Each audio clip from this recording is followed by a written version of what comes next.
இன்றைக்கு என்ன குடும்பமே களை கட்டுது? ஆமா முதலாளி, கொஞ்சம் சாமா வாங்குறதுக்காக தான்.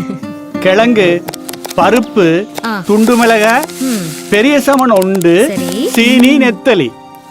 கணக்க புத்தகத்தில் எழுதவா?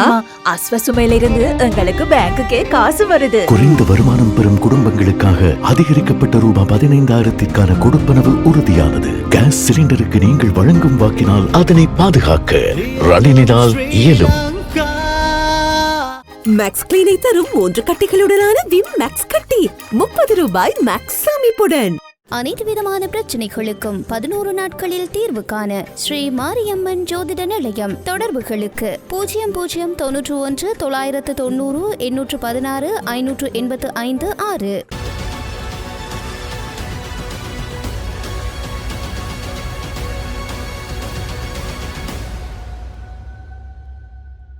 கடந்த 24 மணி நேரத்தில் மட்டும் இஸ்ரேலிய படைகள் நடத்திய வான்வெளி தாக்குதலில் 32 பேர் கொல்லப்பட்டதாக சர்வதேச ஊடகங்கள் செய்தி வெளியிட்டுள்ளன.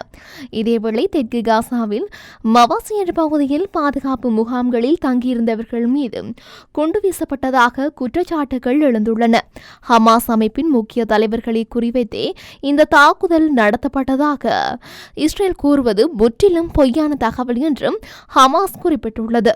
இஸ்ரேல் மற்றும் ஹமாஸ் தரப்பினர் சர்வதேச மனித உரிமைகள் விதிகளை மதிக்க வேண்டும் என்றும் ஐநாவின் சிறப்பு ஒருங்கிணைப்பாளர் கேட்டுக் கொண்டுள்ளார். மேலும் பிணை கைதிகளை இரு தரப்பினரும் விடுவிக்க வேண்டும் என்றும் அவர் வலியுறுத்தியுள்ளமை குறிப்பிடத்தக்கது. காசாவில் ஐக்கிய நாடுகள் சபையால் நடத்தப்படும் பாடசாலை மீது இஸ்ரேல் மேற்கொண்ட தாக்குதலில் 14 பேர் கொல்லப்பட்டுள்ளதாக குறித்த தாக்குதல் ஹமாஸ் அமைப்பினர் மீது மேற்கொள்ளப்பட்டதாகவும் பொதுமக்களுக்கு சேதம் ஏற்படுவதை தவிர்ப்பதற்கு நடவடிக்கை எடுத்ததாகவும் இஸ்ரேல் ராணுவம் தெரிவித்துள்ளது.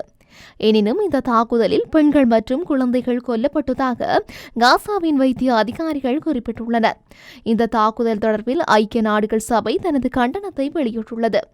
மேலும் இந்த தாக்குதல் போர் தொடங்கிய 11 மாதங்களில் குறித்த பாடசாலை மீது நடத்தப்பட்ட 5வது தாக்குதல் எனவும் ஐநா கூறியுள்ளது. அமெரிக்க ஜனாதிபதி தேர்தல் வேட்பாளர்களான டொனால்ட் ட்ரம்ப் மற்றும் கமலா ஹாரிஸ் ஆகியோருக்கு இடையில் நடைபெற்ற விவாதத்தில் கமலா ஹாரிஸ் வெற்றியீட்டியுள்ளதாக விவாதத்தில் கலந்து கொண்டு பெரும்பாலான வாக்காளர்கள் தெரிவித்துள்ளனர்.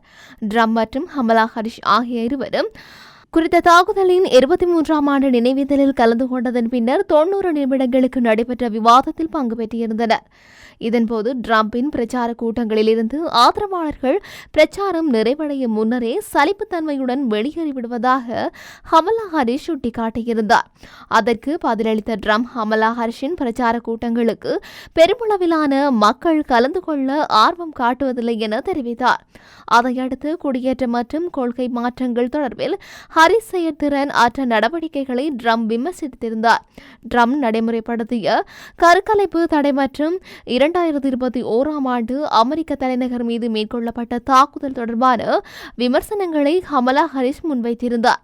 குறித்த விவாதத்தை பதிவு செய்யப்பட்ட 600 வாக்காளர்கள் நேரலையில் பார்த்துள்ளதுடன் அவர்களில் 63% கமலா ஹாரிஸ் விவாதத்தில் சிறப்பாக செயல்பட்டதாக கூறியுள்ளனர். இஸ்ரேலுக்கு ஆயுத விற்பனைக்கான 30 அனுமதிகளை கனடா இடைநிறுத்தியுள்ளதாக தெரிவிக்கப்படுகிறது. இது தொடர்பான அறிவிப்பை கனடிய வெளியுறவு அமைச்சர் மெலனி ஜாலி வெளியிட்டுள்ளார். அத்தோடு கியூபெக்கில் தயாரிக்கப்பட்ட வெடிமருந்துகளை இஸ்ரேலிய ராணுவத்திற்கு விற்பனை செய்வதற்கான அமெரிக்க ராணுவத்துடனான ஒப்பந்தத்தையும் ரத்து செய்துள்ளதாக அவர் குறிப்பிட்டுள்ளார். இதன்போது அமெரிக்காவை தளமாக கொண்ட ஜெனரல் டைமிக்ஸின் கனடிய பிரிவால் தயாரிக்கப்பட்ட கனடிய வெடிமருந்துகளை இஸ்ரேலுக்கு மறுவிற்பனை செய்வதற்காக மற்ற நாடுகளுக்கு விற்கவோ அல்லது அனுப்பவோ அரசாங்கம் அனுமதிக்காது என்றும் ஜோலி கூறியுள்ளார்.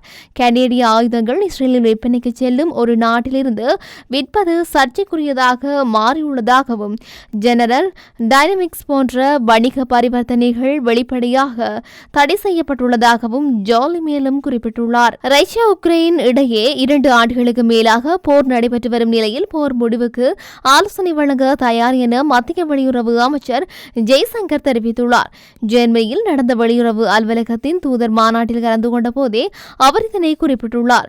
மேலும் கருத்து தெரிவித்த அவர் ரஷ்யா உக்ரைன் இடையே 2 ஆண்டுகளுக்கு மேலாக போர் நடைபெற்று வரும் நிலையில் இந்த போரை முடிவுக்கு கொண்டுவர அமைதி பேச்சுவார்த்தையில் இந்தியா, சீனா, பிரேசில் ஆகிய நாடுகள் மத்தியஸ்தர்களாக செயல்பட முடியும் என ரஷ்யா ஜனாதிபதி விளாடிமிர் புடின் தெரிவித்துள்ளார். இந்திய பிரதமர் மோடியின் ரஷ்யா உக்ரைன் பயணத்துக்கு பிறகு புடின் இந்த கருத்தை தெரிவித்ததுடன் இதே கருத்தை உக்ரைன் ஜனாதிபதி ஜெலன்ஸ்கியும் கூறியுள்ளார்.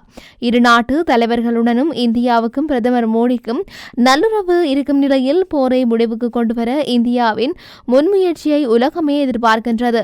இந்த மோதல் போர்க்களத்தில் தீர்க்கப்படும் என நினைக்கவில்லை.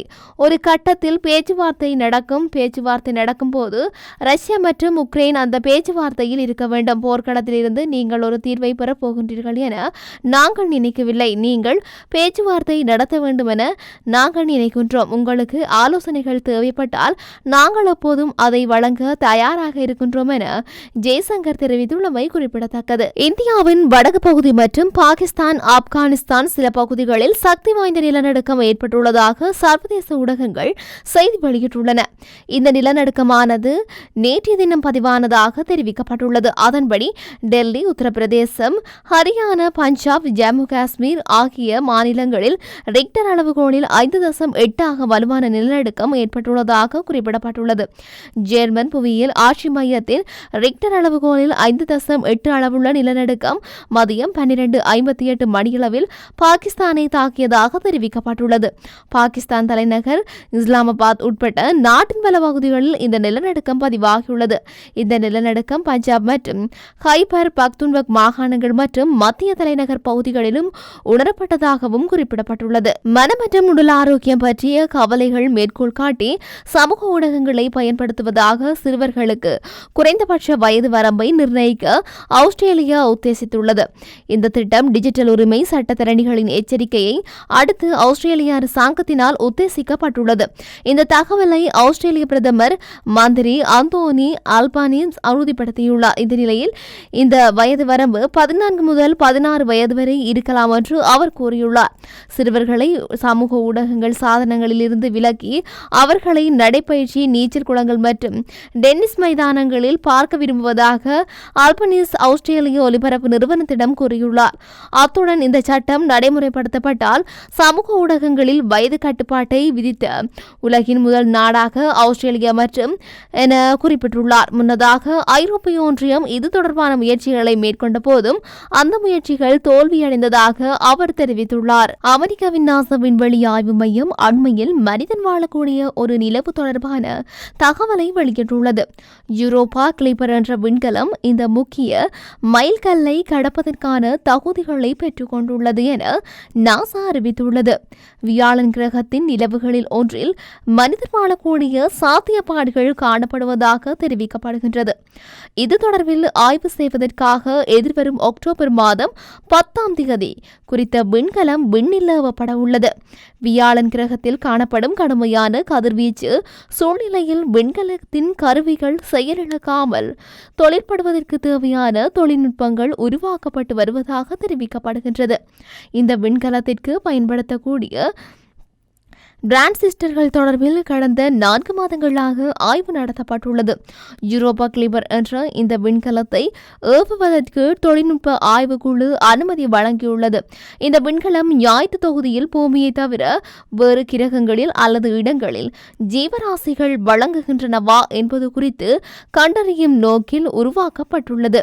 வியாழன் கிரகத்தில் பூமியை விடவும் 2000 மடங்கு காந்தப்புல சக்தி காணப்படுவதாக தெரிவிக்கப்படுகின்றது. எனவே காந்தப்புல சக்திக்கு ஈடுகொடுக்கக்கூடிய சாதனங்களை கொண்டு விண்கலம் வடிவமைக்கப்படுவதாகவும் சேதமடைந்தால் தாமாகவே பழுது பார்க்கக்கூடிய கட்டமைப்பு காணப்படுவதாகவும் தெரிவிக்கப்படுகின்றது.